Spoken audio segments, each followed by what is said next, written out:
आज की कहानी पागलपन से भरे एक ऐसे आदमी के बारे में है जिसने एक वीडियो गेम को पाने के लिए अपने घर तक को गिरवी रख दिया। आखिर ऐसा क्या है इस वीडियो गेम में, जानते हैं आगे की कहानी में।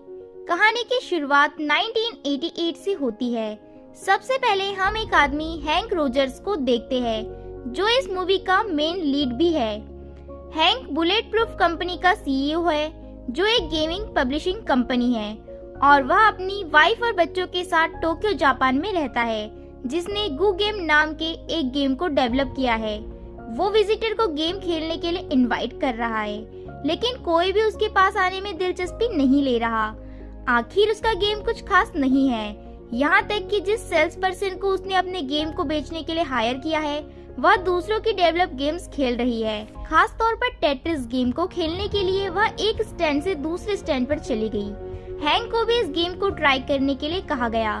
उसे इस गेम में कुछ खास होने की उम्मीद नहीं है, पर जब उसने इस गेम को खेला तो उसे यह गेम बहुत पसंद आया और उसके दिमाग में इसकी छाप छोड़ गया। आगे दिखाया जाता है कि हैंक अपने बैंक मैनेजर एडी से मिलता है, जिसने उसे गू गेम बनाने के लिए लोन दिया था। वह एडी से टेट्रिस गेम का लाइसेंस खरीदने के लिए लोन लेने आया है। उसने बताया कि टेट्रिस गेम कितना अट्रैक्टिव होने के साथ साथ एडिक्टिव भी है, जिससे खिलाड़ी के साथ एक स्ट्रॉन्ग अटैचमेंट बनता है। हैंक एडी से लोन लेने की बात करता है ताकि वह जापानी रीजन के लिए गेम का लाइसेंस ले सके, जिससे इसी पीसी, कंसोल्स और आर्केड मशीनों पर खेला जा सके। अब आप सोच रहे होंगे कि आर्केड मशीन क्या है। दरअसल आर्केड मशीन सालों पहले दुकानों और मॉल में हुआ करती थी, जिसमें लोग पैसे देकर बड़ी मशीन पर थोड़ी देर के लिए वीडियो गेम्स खेला करते थे। धीरे धीरे आर्केड मशीन की जगह कंप्यूटर और लैपटॉप ने ले ली। हैंक स्कीम के बारे में एडी को सारी जानकारी साझा करता है और बताता है कि 4 साल पहले 1984 में एक कंप्यूटर साइंस सेंटर में काम करने वाले एलेक्से नाम के एक प्रोग्रामर ने इसे बनाया था। ऑफिस से घर जाते वक्त उसे इस गेम को बनाने का आइडिया आया, जिसे उसने अपने एक पुराने कंप्यूटर पर बनाया था और इसका नाम दिया उसने टेट्रिस। बाद में अपने दोस्तों की मदद से गेम में अलग अलग डिजाइन और कलर शामिल किए गए। इस गेम को बनाने का पर्पस सिर्फ एंटरटेनमेंट था। उन्होंने इसे फ्री में डिस्ट्रीब्यूट कर दिया, जिससे नतीजा यह हुआ कि यह गेम पूरी सोवियत यूनियन यानी कि रशिया में पॉपुलर हो गया, क्योंकि लोग इसके आदी हो गए। एडी को यह भी बताता है कि रॉबर्ट स्टैन नाम का एक बिजनेसमैन सस्ते गेम लाइसेंस की तलाश में इंग्लैंड से आता है। उसका काम है कि वह लाइसेंस को खरीद करके किसी दूसरे व्यक्ति को अपना कमीशन ले करके बेच देता है। जब उसने टेट्रिस गेम को देखा तो वह भी इस गेम को देखकर हैरान रह गया और उसने फौरन एलेक्से से गेम का लाइसेंस खरीदने की पेशकश की। लेकिन एलेक्से सोवियत यूनियन रसिया से है। सोवियत यूनियन में टेक्नोलॉजी के सभी फैसले एक गवर्नमेंट ऑर्गेनाइजेशन के जरिए किए जाते हैं, इसलिए इस गेम को बेचने का फैसला भी गवर्नमेंट ऑर्गेनाइजेशन ही करेगी। हैंक एडी को बताता है कि स्टैन सिर्फ $10,000 में लाइसेंस को हासिल करने में कामयाब रहा। सोवियत यूनियन के साथ डील करने के बाद स्टैन ने रॉबर्ट मैक्सवेल से भी कांटेक्ट किया। मीटिंग में उसका बेटा केविन भी शामिल है। मैक्सवेल मिरर सॉफ्ट कंपनी का सीईओ है। स्टेन ने उनके साथ टेट्रिस गेम की डील करने के बाद कहा कि वह गेम को डिस्ट्रीब्यूशन करने का काम भी करेगा। केविन, जो मिरर सॉफ्ट कंपनी का रिप्रेजेंटेटिव है, उसने जापान रीजन के लिए पीसी, कंसोल्स और आर्केड मशीन के टेट्रिस राइट्स हैंक को बेच दिए हैं। हैंक टेट्रिस को जापान में रिलीज करने के लिए वहां की सबसे बड़ी गेमिंग कंपनी निंटेंडो कंपनी के ऑफिस में जाता है और वहां उसके सीईओ हिरोशी से मुलाकात करता है और उसे गेम ट्राई करने के लिए मना लेता है। गेम से इम्प्रेस होकर हिरोशी ने इसे खरीदने की बात की। वह गेम को $5 लाख में खरीदने की पेशकश करता है, लेकिन हैंक ने मना कर दिया। हैंक उसे पार्टनरशिप ऑफर करना चाहता है। उसके पास गेम को लेकर के एक बेहतर नजरिया है। वह गेम को अपनी कंपनी बुलेट प्रूफ सॉफ्टवेयर की तरफ से जारी करना चाहता है और उसे निंटेंडो की तरफ से पब्लिश करेगा और निंटेंडो इसके लिए मान जाती है और इसलिए ही वह बैंक में लोन लेने के लिए आया है, क्योंकि उसने लाइसेंस को ले लिया है और अब उसे गेम पब्लिश करना है। हैंक ने एडी के बैंक से $3 मिलियन का लोन लेने की प्लानिंग की है, जिसमें 2 मिलियन गेम कंसोल्स बनाने के लिए और 1 मिलियन आर्केड मशीनों के लिए डिवाइड किए जाएंगे।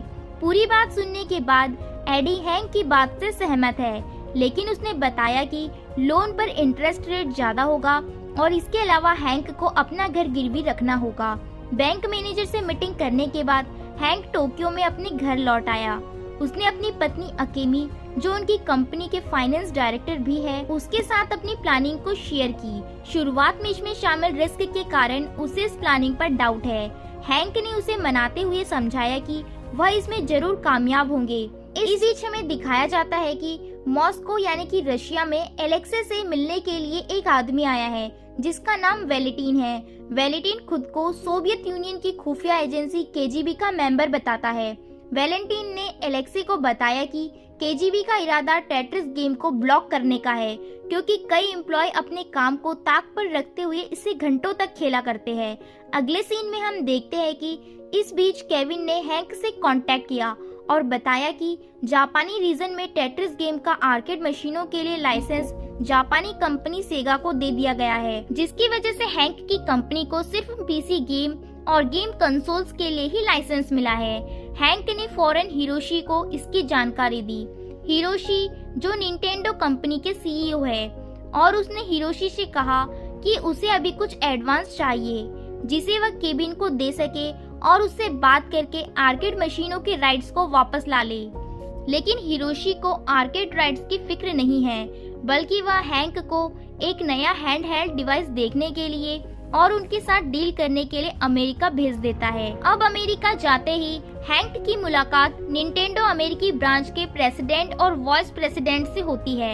हैंक के यहाँ आने का मेन पर्पस निंटेंडो कंपनी का नया इन्वेंशन है, जो हैंडहेल्ड गेम कंसोल्स, जिसे गेम बॉय के नाम से भी जाना जाता है, उसे देखना है। जिसे देखने के बाद हैंक ने कॉन्फिडेंटली कहा कि अगर सुपर मारियो गेम बॉय की बिक्री को हजारों यूनिट तक बढ़ा सकता है, तो टेट्रिस गेम बिना किसी डाउट के इसे लाखों की यूनिट में बेच सकता है। यानी कि Tetris game super Mario game से बेस्ट है, क्योंकि सुपर मारियो गेम को केवल बच्चे खेलते हैं, लेकिन टेट्रिस गेम को कोई भी खेल सकेगा, जो हर उम्र के इंसान के लिए बनाया जाएगा। और इस बात पर वे लोग मान जाते हैं। हैंक सोवियत यूनियन पहुंचा, जहां से वह हैंडहेल्ड डिवाइस के लिए लाइसेंस लेना चाहता है। हैंक के पास केवल पीसी और गेम कंसोल्स का लाइसेंस है। उसके हाथ से आर्केड लाइसेंस निकल चुका है और वह अब हैंडहेल्ड डिवाइस का लाइसेंस नहीं जाने देना चाहता, क्योंकि वह अमेरिकी ब्रांच निंटेंडो के साथ काम करना चाहता है। 1988 की कोल्ड वॉर के कारण सोवियत यूनियन यानी कि रसिया आज भी अमेरिका का दुश्मन है। इसके बावजूद पसंद हो या ना पसंद हो, पर हैंक को हैंडहेल्ड डिवाइस का लाइसेंस लेने के लिए वहां जाना पड़ा। उसके वहां पहुंचने पर उसे एक लड़की मिली जो उसके लिए रशियन ट्रांसलेटर का काम करती है, जिसका नाम शाशा है। फिर वह एक गवर्नमेंट ऑर्गेनाइजेशन बिल्डिंग में निकोलॉय से मिलने के लिए पहुंचते हैं, जहां से उसे हैंडहेल्ड का लाइसेंस मिल सकता है। शुरुआत में वहां मौजूद निकोलाई नाम के व्यक्ति का मानना है कि गेम कॉपी करना इनलीगल है और उसे जेल में डालने की बात कही, लेकिन यहाँ हैंक ने खुद को सही साबित करते हुए बताने की कोशिश की कि उसके पास जो पीसी और गेम कंसोल्स दोनों का लाइसेंस है, जो रॉबर्ट स्टैन ने खरीद करके केबिन को बेचा और केबिन से उसने लिया। हालांकि हैंक के मजबूत इरादे को देखते हुए उसे एक मौका दिया गया और अगली सुबह वापस आने के लिए कहा। जैसा वादा किया गया है, हैंक अगले दिन निकोलॉय से मिलने आता है, जहां वह निकोलॉय एलेक्से जो गेम का डेवलपर है और वेलेंटिन नाम के आदमी से मिलता है।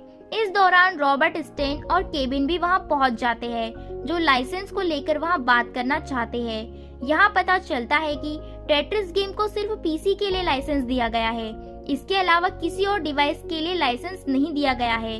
यानी कि अलग अलग डिवाइसेस पर टेट्रिस गेम चलाने के लिए और बेचने के लिए अलग अलग लाइसेंस की जरूरत होती है। कॉन्ट्रैक्ट में कभी भी आर्केड मशीन और गेम कंसोल्स या हैंडहेल्ड डिवाइस शामिल नहीं थे, केवल पीसी का लाइसेंस शामिल था। जब सोवियत यूनियन ने केवल पीसी के लिए लाइसेंस दिया था, तो फिर रॉबर्ट स्टैन ने पीसी लाइसेंस के अलावा गेम कंसोल्स और आर्केड मशीन के लाइसेंस को कैसे बेच दिया, यह हम जानेंगे आगे। हैंक को अगले दिन फिर वापस लौटकर आने के लिए कहा गया।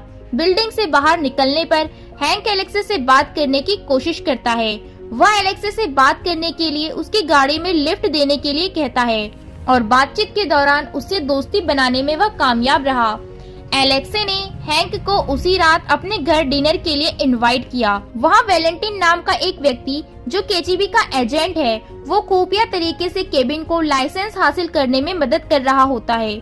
अगर उसे हैंडहेल्ड डिवाइस का लाइसेंस मिल जाता है तो केबिन के पिता मैक्सवेल उसे $4 लाख की रकम अदा करेगा, जिसके बारे में केबिन को भी पता नहीं है।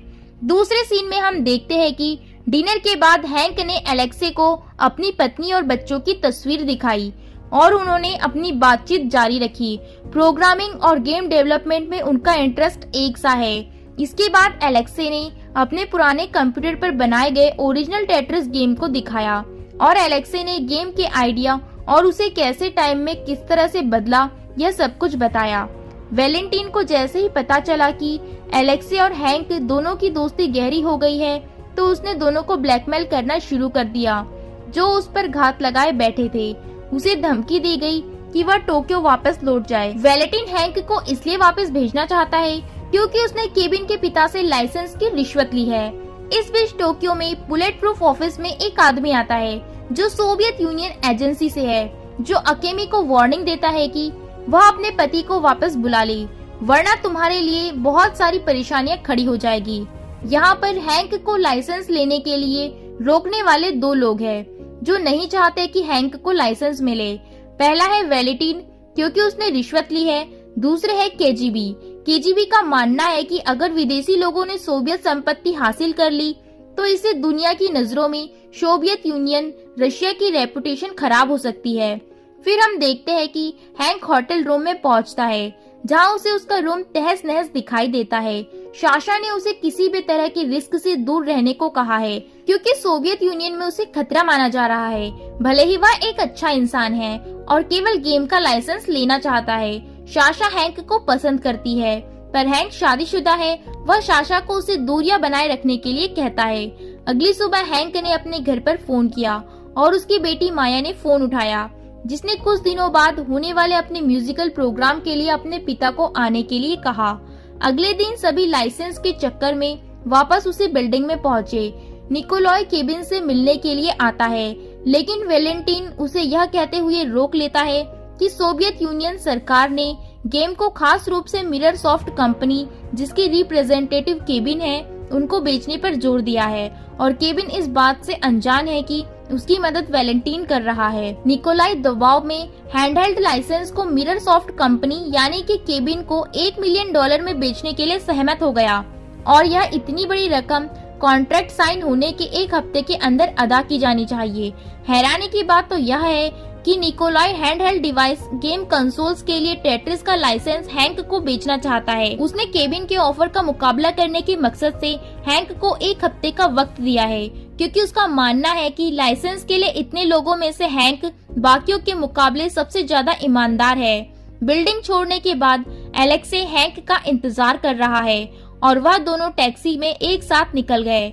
जाते वक्त एलेक्से ने खुलासा किया कि उसके सोवियत यूनियन में आने के बाद से हैंक की निगरानी की जा रही है और उसने बताया कि उसकी लैंग्वेज ट्रांसलेटर साशा केजीबी की मेंबर है। बदकिस्मती से वैलेंटीन को पता चल गया कि निकोलॉय हैंक को टेट्रिस बेचना चाहता है, जिससे निकोलॉय की प्लानिंग को रोकने के लिए उसे टॉर्चर किया गया। इसके बाद हैंक टोक्यो लौट आया। अपनी वापसी के फौरन बाद हैंक को निकोलॉय से एक फैक्स मिला, जिसमें बताया गया कि टेट्रिस गेम को रोक दिया गया है। फैक्स में हैंक और साशा की एक साथ ली गई तस्वीर भी है, जिसे चुपके से लिया गया था और ब्लैकमेल करने के लिए इस्तेमाल किया गया। यह सब साफ होता जाता है कि टेट्रिस गेम के लाइसेंस को खरीदने के लिए हैंक की कोशिश को नाकामयाब करने के लिए वैलेंटीन ने यह काम किया है। हैंक परेशान है और बहुत दुखी है। वह चिड़चिड़ेपन से भर गया है। तभी उसकी बेटी और पत्नी म्यूजिकल प्रोग्राम से लौटकर वापस आते हैं, जिसे वह अटेंड नहीं कर पाया है।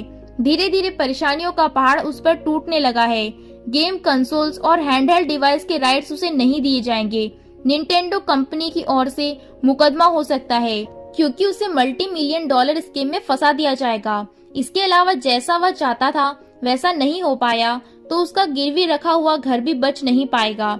इस बीच हाल ही में केजीबी से टॉर्चर होने के बाद निकोलॉय ने एलेक्से के घर जाकर उसे जानकारी दी कि टेट्रिस को मिररसॉफ्ट कंपनी जो केबिन की है उसे बेच दिया जाएगा और इस डील के बाद निकोलॉय को उसके पद से हटा दिया जाएगा क्योंकि उसने हैंक को लाइसेंस दिलाने की कोशिश की थी।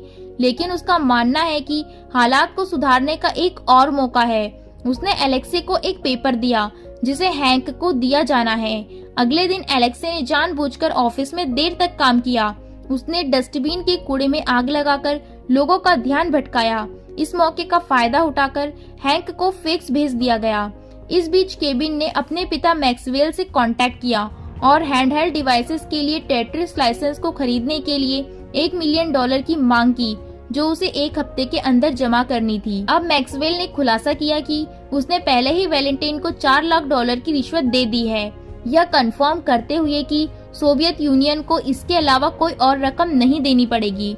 वैलेंटाइन ने दावा किया कि सोवियत यूनियन के लीडर माइकल के साथ उसके अच्छे संबंध है और सब कुछ प्लानिंग के मुताबिक चल रहा है। इसके साथ ही हैंक ने निंटेंडो के ऑफिस में हॉवर्ड और मैंग्रो से मुलाकात की और उन्हें वह पेपर दिखाए जो उसे एलेक्से ने भेजे थे। इससे पता चला कि मिररसॉफ्ट कंपनी को अभी तक लाइसेंस प्राइस नहीं दिए गए हैं। हैंक को निकोलॉय ने काउंटर ऑफर इमीडिएटली देने के लिए कहा है। इसका मतलब है कि हैंडहेल्ड डिवाइसेस और वीडियो गेम के राइट्स अभी भी खरीदने के लिए अवेलेबल है। यहाँ तक कि अमेरिका में टेट्रिस को पब्लिश करने वाली कंपनी अटारी के पास भी कोई लाइसेंस नहीं है। हैंक ने दोनों से लाइसेंस खरीदने के लिए नए कॉन्ट्रैक्ट के साथ मॉस्को जाने की गुजारिश की। वहीं मॉस्को में एलेक्से को देशद्रोह के शक से ऑफिस से निकाल दिया गया। यहाँ तक कि वैलेंटाइन ने उसके बच्चों को नुकसान पहुँचाने की धमकी भी दी और अगर वह नहीं माना तो वह सबको मारने से भी पीछे नहीं हटेगा। वहीं हैंक मॉस्को पहुंचा। उनकी मुलाकात वहां निकोलॉय से होती है और इस बार उसके साथ साशा भी है। उन्होंने फौरन ऑफर के तौर पर $5 मिलियन पेमेंट की। बैंक ने कहा कि निंटेंडो मार्केटिंग और प्रोडक्शन का पूरा खर्च उठाएगा और इसके अलावा उन्हें $1 पर यूनिट टेट्रिस गेम बिकने पर दिया जाएगा। निकोलॉय ने ऑफर को एक्सेप्ट कर लिया, लेकिन साशा ने यह कहते हुए नाराजगी जताई कि टेट्रिस सरकारी संपत्ति है, जबकि वहीं दूसरी तरफ वैलेंटाइन ने मैक्सवेल को ब्लैकमेल करना जारी रखा और टेट्रिस लाइसेंस के लिए अगले 24 घंटे के अंदर $1 मिलियन देने की मांग की, जबकि वैलेंटाइन पहले ही रिश्वत की बात कर चुका है, फिर भी वह $1 मिलियन की मांग कर रहा है। इसके फौरन बाद मिररसॉफ्ट ऑफिस में स्टैन ने केबिन की खुफिया डील के बारे में जानकर उस पर गुस्सा किया। उनकी बहस और बातें बढ़ती गई। इस बीच मैक्सवेल केबिन के साथ अपने ऑफर को लेकर निकोलॉय के पास पहुंचा और इस बात पर जोर दिया कि इससे सोवियत यूनियन को फायदा होगा। यहाँ पता चलता है कि जांच करने पर पता चला मिररसॉफ्ट कंपनी दिवालिया हो गई है। इसके अलावा मैक्सवेल निंटेंडो कंपनी और हैंक के ऑफर की बराबरी करने के काबिल भी नहीं है। इसके बावजूद भी मैक्सवेल ने निकोलॉय पर अपना ऑफर एक्सेप्ट करने का दबाव डाला और अचानक निकोलॉय ने पलटवार करते हुए रॉबर्ट ऑफर को रिजेक्ट कर दिया और फौरन हैंक और निंटेंडो के साथ डील पर साइन कर दिए। इसके बाद वैलेंटाइन और साशा ने मैक्सवेल से मुलाकात की, जहां सब कुछ सामने आ गया। वैलेंटाइन को पता चला कि मैक्सवेल की कंपनी दिवालिया हो गई है और जिन पैसों को उसने देने का दावा किया था वह उसके पास है ही नहीं। यह साशा को वैलेंटाइन की रिश्वतखोरी के बारे में पता चल जाता है। केबिन को यहाँ पर अपने पिता के एक तरफा फैसले और रिश्वतखोरी के मामले का पता लगा, जिससे निराश होकर वह वहाँ से चला गया। वैलेंटाइन अभी भी टेट्रिस के 50% प्रॉफिट की हिस्सेदारी के बदले में मदद करने को तैयार है।